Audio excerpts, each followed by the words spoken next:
Teka muna mga kapatid, magnilay muna tayo.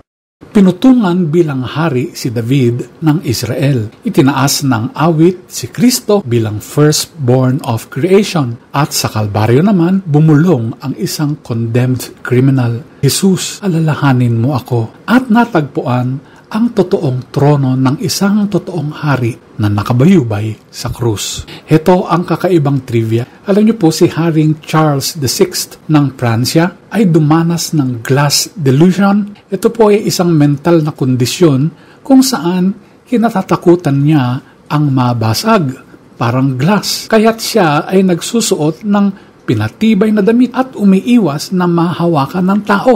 Kasi baka siya mabasag. Madalas, ang kapangyarihan sa lupa ay nagtatago ng madaling mabasag na puso.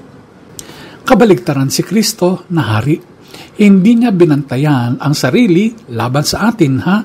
Hinayaan pa nga niya ang sarili niya ay mabasag para sa atin. Ang kanyang korona ay koronang tinik. Ang setro ay ang kanyang dugoang mga kamay.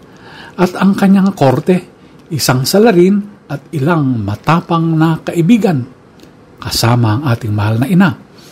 Ang pumasok sa kanyang kaharian ay wala sa pagpapatigas at katapangan ng loob, kundi sa pagtitiwala. Wala sa paghahari, kundi sa paglilingkod. Wala sa pag-atupag ng reputasyon at imahe, kung hindi sa pag-ako ng katotohanang kailangan kita. Ngayon, ibaba mo ang iyong armor, ang iyong status, ang mga tampo at hinanakit at ang pagkukunwaring katapangan. Hingin ang panalangin ng salaring katabi ni Kristo Jesus at ang pagsuko ni David sa mapagkumbabang hiling na yan.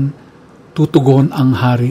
Ngayon, anak, kasama kita sa aking piling.